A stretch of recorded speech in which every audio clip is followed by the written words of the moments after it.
في راجل قدر يقنع دولة كاملة إن العلم غلط وإن هو اللي صح، والمصيبة إنه كان واثق من نفسه بطريقة مرعبة. ربنا يسترها من الحلقة دي. مش فاهم. المجتمعات المتخلفة يا عبد الجبار ما تعرفش حاجة اسمها العلم، وأي محاولة لتغيير حركتها بقوانين علمية تعتبر محاولة غير علمية في حد ذاتها. في الثلاثينات وفي قرية صغيرة من قلب الاتحاد السوفيتي اتولد شاب اسمه توفيم ليسينكو. شاب عادي جدا، ولا هو عبقري ولا معاه شهادات من جامعات كبيرة، لكن عنده طموح ملوش حدود، وحياته كلها كانت بتلف حوالين سؤال واحد بس: ليه الأرض مش بتدينا اللي احنا محتاجينه؟ وليه أهلي بيموتوا من الجوع؟ ومن هنا اتولد جواه إحساس خطير جدا إن الطبيعة دي لازم تتكسر، مش لازم نفهمها، احنا لازم نربيها. في الوقت ده كان العلم بيقول ان في حاجه اسمها جينات، في صفات وراثيه، في قوانين، في حدود. انما هو قال لا، النبات ممكن يتغير لو ضغطنا عليه شويه. وبدا يجرب، يجيب قمح ويحطه في تلج وضغط وقسوه، ولما ينجح معاه مره بالصدفه يطبل ويهلل ويقول انا نجحت، ولما يفشل بيتجاهل الفشل كانه ما حصلش. وهنا بقى بدات تتبني جواه اخطر قناعه ممكن تصيب الانسان: انا صح حتى لو الواقع والمنطق والعلم بيقول ان انا بهبت. المهم ان الاتحاد السوفيتي وقتها كان غرقان في المجاعات، وستالين ما كانش بيدور على حياة علمية تاخد سنين، هو كان عايز حل سريع، حل يسكت بيه بطون الناس دي. ليسينكو جه وقدم لستالين اغلى هدية ممكن تتقدم وقتها: الامل. قال له يا سيادة الزعيم، سيبك من العلماء اللي قاعدين في المعامل والدكاترة، وانا هخلي لك روسيا دي جنة. ستالين انبهر، والفكرة اتحولت لسلطة، وبقى في قرار كده غير مكتوب من الدولة ان اللي هيطلع يقول ان ليسينكو ده غلط هيبقى هو اللي غلطان وهو اللي خاين وهيتعاقب.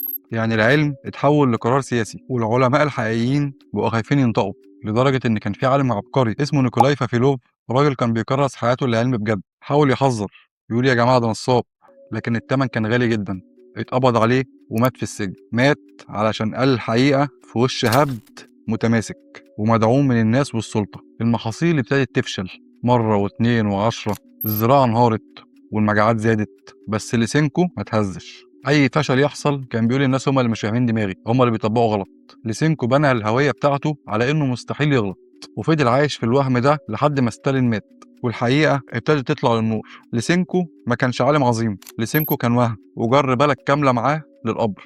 لحد هنا انت ممكن تقول لي يا تيتو ليسينكو ده شكله كان نصاب وبينصب على الناس، انت عامل حوار ليه؟ اسمع بس، لان الحقيقه اغرب واخطر من كده. الراجل ده والناس اللي زيه مش مجرد ناس عندهم رأي مختلف، دي بتكون طريقة تفكير كاملة، طريقة لما تمسك في فكرة بتقفل عليها لحد النهاية. النوع ده من التفكير قريب جدا في علم النفس من حاجة اسمها الاضطراب الضلالي. ده مش تشخيص، لكن ده أقرب وصف لدماغ قافلة على فكرة واحدة، قافلة شيك ومعمولة بذكاء، وكمان مش مستعدة إنها تراجع الفكرة دي حتى لو الواقع كله كسرها. بيكون شخص ذكي جدا ومنظم جدا وبيعرف يتكلم أحسن مني ومنك. ركز معايا في اللي جاي بقى، وانسى صورة المجنون اللي لابس مقطع وماشي يكلم نفسه في الشارع. ده غلبان وما بيأذيش حد، لأن أخطر نوع من أنواع الاضطرابات النفسية مش النوع اللي بيصيب دماغ واقفة أو عقل واقف، لا، دي بتصيب اللي دماغه شغالة زيادة عن اللزوم. الاضطراب الضلالي ده ما بيجيش لواحد تافه، ده بيجي لواحد عقله شغال زي الموتور، بس المشكلة إن الموتور ده بيكون راكب في عربية والعربية دي ماشية عكس الاتجاه. يعني الشخص ما بيكونش نصاب زي اللي كل اللي معارضين ليه بيقولوا. النصاب ده بيكون عارف انه بيهبط، لو زنقته هيعترف، لكن الشخص ده لو زنقته بالمنطق هيفترسك. وده لان عقله مش بيهبد عشوائي، ده بيبني قلعة كبيرة بالمنطق. الراجل ده بيكون مهندس هبد بدرجة امتياز، بيبدأ معاك كلام صح جدا وحقيقي جدا وانت اصلا مش مختلف معاه في الكلام ده، زي الاكل المصنع مضر، كتر الاكل غلط، شركات الادويه مش بريئه بنسبه 100%، وفي منها كتير بيتاجر بالمرضى. انت هنا عقلك بيعمل تشيك مارك: ايوه يا دكتور كلامك صح ومظبوط 100%. اول ما بتدي الصح دي بوابات عقلك بتفتح على البحري، وهنا بقى تبدا الزحلقه. وسط الكلام اللي بيوزن بلد بيرمي لك ضلالات تغرق بلد. زي مثلا ايه؟ طالما الشركات دي بتكذب يبقى اي حاجه كيميائيه بتساوي سم، وطالما الاكل الكتير وحش يبقى التدخين يعتبر ديتوكس للرئه.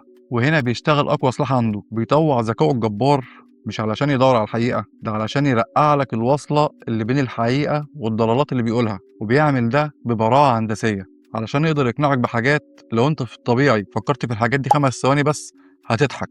بس للأسف انت هنا ما بتضحكش، انت بتكمل سماع وما بتعرفش تفصلهم عن بعض، وبتبلع على الباكج كله على انه علم خالص. والاخطر بقى هو يقين الضلال. الشخص ده ما بيحسش بتأنيب الضمير، ولا بيحس بالذنب، ولا حتى بالشك. هو بيكون حاسس ان هو نبي، هو المخلص وجاي ينقذ البشريه دي كلها من الجهل بتاعها. الثقه دي بقى يا معلم بتعمل عدوى للجمهور. احنا كبشر عندنا ثغره كده في البرمجه بتاعت عقلنا، بنصدق اللي واثق في كلامه اكتر ما بنصدق اللي بيقول الحقيقه. اي حد بيتكلم بثقه مطلقه بيخلي عقلك يهدى حتى لو كلامه غلط. الناس تبص للشخص ده وتقول ايه، مستحيل واحد بالذكاء والهدوء والثبات ده يكون بيهبط، اكيد هو اللي فاهم واحنا اللي مغيبين. انت هنا مش بتصدق علمه، انت بتصدق كاريزما الثبات بتاعته. وهنا بقى السجن بيقفل، مش عليه هو بس، عليك انت كمان. بتدخلوا سوا في دايره مقفوله. اي محاوله لاقناعه بالعلم، اي دليل ضده، اي نقد ليه، بيترجم فورا ان دي مؤامره والكون بيتأمر ضدي وهجوم من الجهله، وهو بيكون مقتنع ان هو الوحيد اللي شايف الحقيقه. وده بالظبط اللي حصل مع ليسينكو وبيحصل لحد وقتنا الحالي في 2026. راجل اقنع جمهور كبير انه فاهم العلم اكتر من العلم نفسه. انت متخيل الكارثه؟ التدخين اللي العالم كله اثبت انه بيدمر الخلايا بتاع جسمك، فجاه في السيستم بتاعه بقى مفيد لانه قاعد يلف ويدور بمنطق شكله علمي. وانت من كتر ما انت واثق في الباكج كله بدات تشك في الرئه بتاعتك انت. ومش بس كده، الموضوع وصل لقنابل معلوماتيه بتمس حياه او موت. لما يقول لك شرب الميه غلط، او يقنع مريض الكانسر ان الكيماوي ده مؤامره من العالم عشان قتله، فانت هنا ما بقتش قدام وجهه نظر، انت بقيت قدام ليسينكو جديد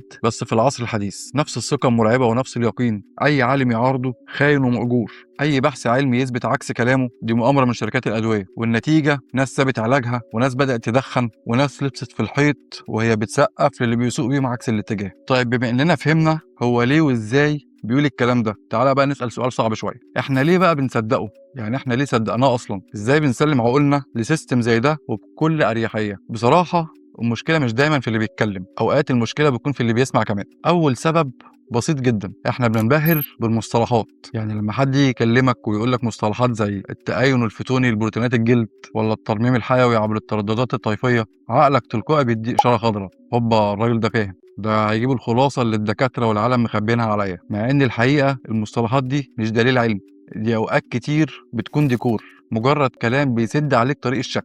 تاني سبب، وده السبب الاخطر شويه، انه بيدي لك الحاجه اللي انت محتاجها، طوق نجاة عاطفي. انت عايش او كلنا عايشين في عالم مرهق، اكل مش مضمون، شركات بتكسب منك وخلاص، دماغك بقت تعبانه من كتر الحيره. فاي حد بيطلع بيقين مرعب يقول لك انا عارف الحقيقه وده الصح وده الغلط، عقلك بيرتاح حتى لو الكلام غلط. لان الاسوأ من انك تبقى غلط هو انك تبقى تايه. واحنا كتير قوي بندور على الراحه النفسيه بدل الحقيقه. فالمشكله ان النوع ده من الكلام بيحسسك انك مش ضايع، بيحسسك انك اخيرا لقيت واحد فاهم اللعبه. وده اخطر احساس ممكن يحصل، لانك اول ما بترتاح بتبطل تسال، واول ما تبطل تسال بقى اي حد واثق في كلامه هو الحقيقه بالنسبه لك.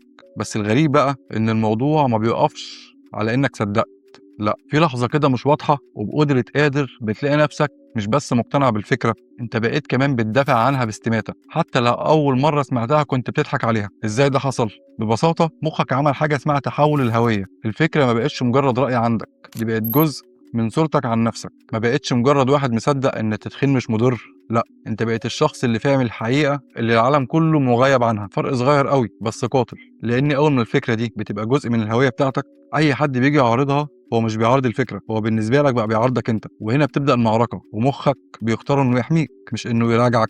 هتلاقي نفسك فجاه بتستخدم نفس المصطلحات اللي كنت لسه بتتريق عليها من شويه، بتشرح وبتدافع وبتقنع الناس. والمفارقه هنا انك مش حاسس انك اتغيرت، انت حاسس انك بس بقيت فاهم اكتر. وده اخطر شكل من اشكال الاقتناع، لما تبقى مقتنع انك مش منحاز. طيب يا تيتو، ما تقول لنا بقى ازاي نفرق بين العالم اللي بجد وبين الضلال اللي بيبني قلعة وهمية؟ الفرق بسيط جدا وتلخيصه في كلمة واحدة بس، التواضع العلمي. العالم الحقيقي دايما بيقول لك ايه، ممكن، غالبا، الابحاث بتقول كذا لحد دلوقتي. دايما بيكون سايب باب موارب للشك ومستني معلومة جديدة ممكن تغير رأيه. لكن الضلالي بيديك يقين 100% وبيقول لك أنا الوحيد اللي صح، محدش فاهم حاجة فيكم. لو لقيت اللي بيكلمك بيصادر حقك في السؤال وبيبعت لك أمل مركز في كيس بلاستيك، اخلع فورا يا معلم. في الآخر قصة ليسينكو ما خلصتش في روسيا، والقصص اللي بنشوفها حوالينا الأيام دي مش مجرد ترند وهيعدي. الموضوع دايما بينتهي بمأساة حقيقية، مأساة الانسجام مع الضلال.